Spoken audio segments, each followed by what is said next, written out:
علیہ وآلہ وسلم نے ارشاد فرمایا کہ کل قیامت کے روز جب کوئی کسی کا نہیں ہوگا، اس عاشق غلام کو میں اپنے پاس بلا کر اس سے مصافحہ کروں گا۔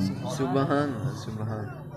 تو کیا خیال ہے جس کے حضور تاجدار کائنات صلی اللہ علیہ وسلم ہاتھ کے اندر میرے آقا اپنا ید اللہ والا ہاتھ دے دے، کیا اس کو دوزخ کی آگ چھو سکتی ہے؟ سبحان اللہ۔ کام کرنا وہ کرتے رہے، شور نہ کریں، غلبت آپ پڑھ لیں۔ اللہم صلی علی سیدنا، جن کا کام وہ کرتے رہیں گے، اللہ توجہ کرتے رہیں۔ 50 مرتبہ درود پڑھتا ہے، حضور فرماتے ہیں قیامت کے روز اس کو بلا کر میں اسے مصافحہ کروں گا۔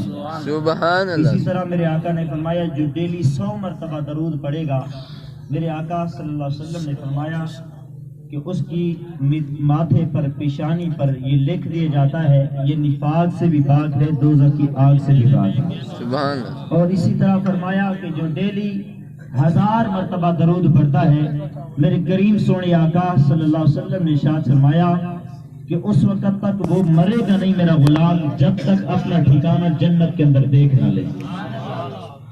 اور کلندر ہوری علامہ محمد اقبال رحمۃ اللہ علیہ سے پوچھا گیا، حضرت آپ کتنا ڈیلی درود پڑھتے ہیں؟ سبحان اللہ۔ آپ نے فرمایا کبھی گنتی کر کے میں درود نہیں پڑھتا، بس مدینے والا جتنی درود پڑھوا لیتا ہے اقبال اتنا درود پڑھ لیتا ہے۔ توجہ پوری ذرا محبت سے بولیں سبحان اللہ، پیار سے محبت سے بولیں سبحان اللہ۔ آپ فرماتے ہیں جتنا مدینے والا درود پڑھوا لیتا ہے اتنا اقبال درود پڑھ لیتا ہے۔ حضرت آپ گنتی کر کے تسبیح اٹھا کر دانوں کے ساتھ گن کے درود کیوں نہیں پڑھتے؟ آپ نے فرمایا تو نے کبھی قرآن نہیں پڑھا؟ قرآن میں اللہ کہتا ہے وَأَنْتُ نِعْمَةَ اللَّهِ لَا تُحْصُوهَا، اگر میری نعمتوں کو لوگوں شمار کرنا چاہو، گننا چاہو، گن نہیں سکتے، شمار نہیں کر سکتے۔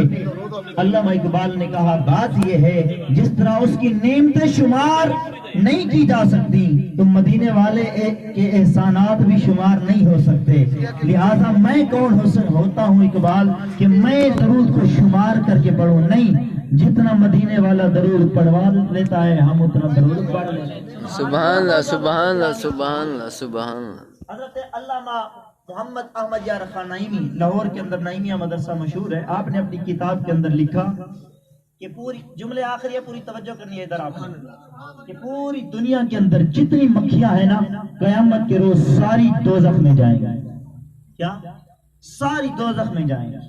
یہ نہیں کہ اللہ رب العزت کو ان کو جلانے کے لیے بھیجے گا، نہیں، بلکہ جو گناہگار اور کافر جل رہے ہوں گے دوزخ میں ان کے عذاب میں مزید اضافے کے لیے ان کو بھیجے گا۔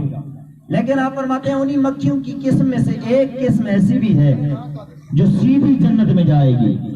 اللہ سے بولے ذرا سارے، سیدھی جنت میں جائے گی۔ آپ سے پوچھا گیا حضرت وہ کون سی مکھیاں ہیں؟ فرمایا وہ شہد کی مکھیاں ہیں۔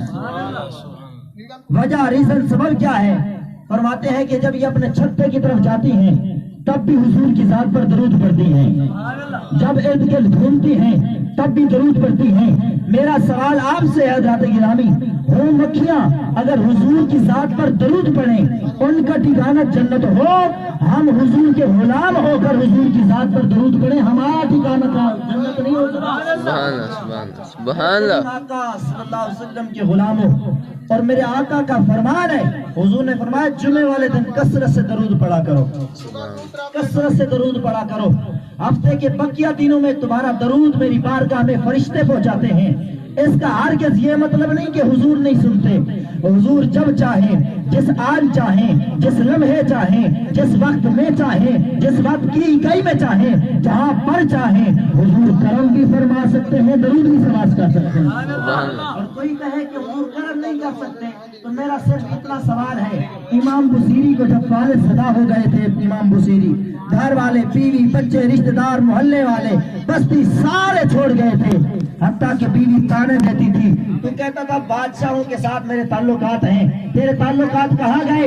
امام بصیری نے نا کانپتے ہوئے ہاتھوں سے، فالج صدا ہاتھوں سے لکھ دیا مولا یصلی وسلم دائما ابدا علی حبیبک خیر الخلق کلہم محمد، پڑھیے ذرا، محمد سید الکونین والثقلین۔ یہ سارا کچھ جب پڑھتے گئے نا، جب یہاں پر پہنچے یا رب بالمصطفیٰ وبلغ مقاصدنا واغفر لنا ما مضى یا واسع الکرم.